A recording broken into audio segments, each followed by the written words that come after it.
The morning sunlight filtered through the lace curtains of Sarah's apartment, casting delicate shadows across her photography equipment. She sat on the edge of her bed, staring at her phone with growing concern. Her cousin Emma's name flashed on the screen for the third time in 5 minutes. "Sarah, I'm so sorry." Emma's voice cracked through the speaker when Sarah finally answered. "I can't make it to the Morrison wedding today. This stomach bug hit me like a truck, and I can barely stand up." Sarah's heart sank. Emma had been building her wedding photography business for 2 years, and the Morrison wedding was her biggest booking yet. The prestigious family had hired her specifically for their reputation and style. "What about the client?" Sarah asked, already knowing where this conversation was heading.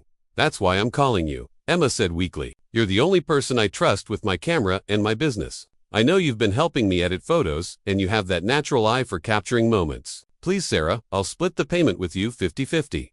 Sarah walked to her window, looking out at the perfectly clear Saturday morning. She had been Emma's unofficial assistant for months, learning the technical aspects of professional photography while working her day job at the local art gallery. The idea of photographing a real wedding both thrilled and terrified her. "I don't know, Emma. What if I mess up? What if they hate the photos?" "You won't mess up," Emma insisted. "You see things differently than most people. You capture the emotion, not just the pose. That's what makes a great wedding photographer." After 20 minutes of gentle persuasion, Sarah found herself loading Emma's professional equipment into her car. The Morrison estate was an hour's drive into the countryside, giving her plenty of time to rehearse introductions and review Emma's shot list.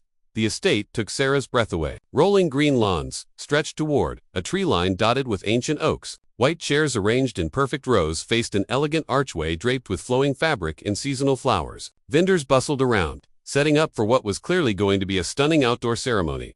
Sarah approached the bridal suite in the main house, camera bag slung over her shoulder. Her palms were sweaty, despite the cool morning air. "You must be Emma," said a woman in a rose-colored dress, extending her hand. "I'm Helen, the wedding coordinator. The bride is just finishing her makeup." "Actually," Sarah began, then took a deep breath. "I'm Sarah, Emma's cousin. She came down with food poisoning this morning and asked me to fill in. I've been working with her for months, and I'm fully prepared to capture your special day." Helen's expression shifted slightly, but she smiled professionally. "Oh, well, I suppose that's fine. The ceremony starts in 2 hours, so let's get you acquainted with the timeline." The next hour passed in a whirlwind of preparation shots. Sarah found her rhythm quickly, capturing candid moments of bridesmaids laughing, the bride's quiet reflection in the mirror, and the careful placement of her grandmother's pearl necklace. As guests began arriving, Sarah positioned herself near the ceremony space. The outdoor setting was even more beautiful, with people filling the chairs, soft conversations blending with string quartet music. That's when she saw him. He sat in the third row, a man in a perfectly tailored navy suit with dark hair and kind eyes. But what caught Sarah's attention wasn't his striking appearance, it was the little girl beside him. She couldn't have been more than 3 years old, with curly blonde hair and a white dress that matched the wedding party's color scheme. The man was gently adjusting a small flower crown on her head, his face soft with patience and love. Sarah instinctively raised her camera, capturing the tender moment between father and daughter. Through her lens, she watched as he whispered something that made the little girl giggle, her face lighting up with pure joy. The ceremony began, and Sarah moved seamlessly around the perimeter, documenting each precious moment. But she found herself repeatedly drawn back to the man and his daughter. The child sat perfectly still during the vows, occasionally standing on the chair to see better while her father steadied her with gentle hands.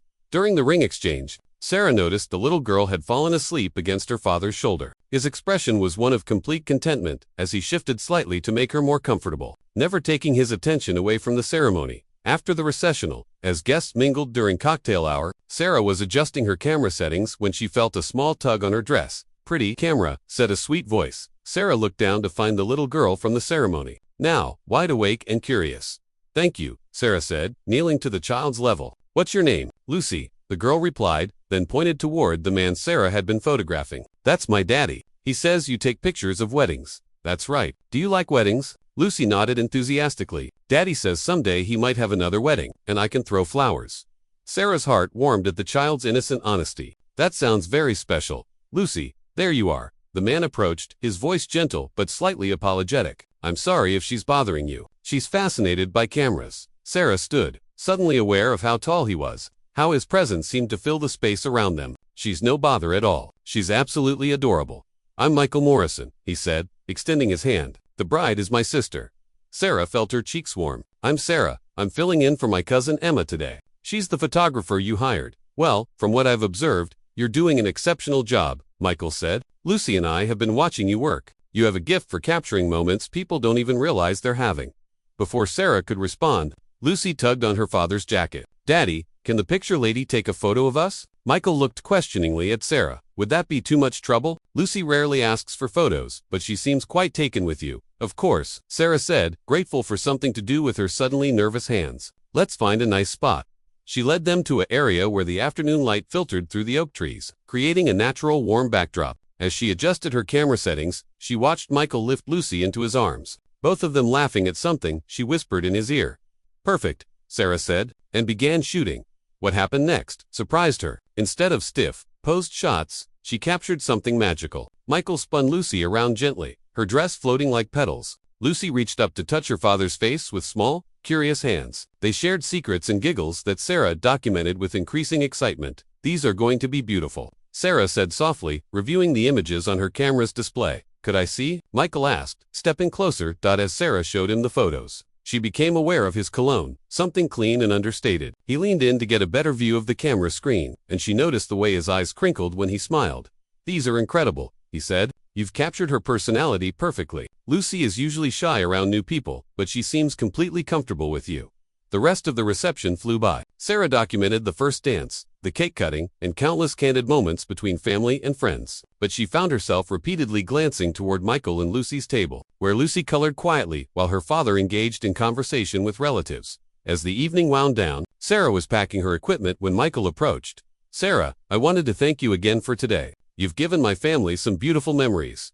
It was my pleasure, she replied, meaning it completely. Your daughter is wonderful. She is, Michael agreed, glancing toward Lucy, who was now asleep in a chair, her head resting on her arms. Listen, I hope this isn't too forward, but I was wondering if you might consider doing a family session for Lucy and me sometime. After seeing your work today, I can't imagine trusting anyone else with capturing who we are. Sarah felt her heart skip. I would love that.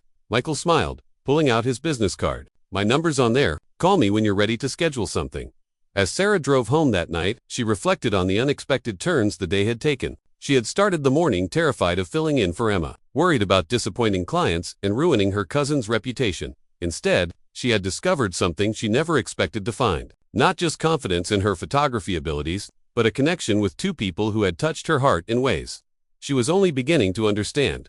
Her phone buzzed with a text from Emma. How did it go? I'm dying to hear everything. Sarah smiled as she typed back. It went better than I ever imagined. I think I might have found my calling, and maybe something else, too. The next morning, Sarah would call Michael to schedule that family session. 6 months later, she would photograph their engagement. A year after that, she would capture their wedding day, with Lucy as the flower girl she had always dreamed of being.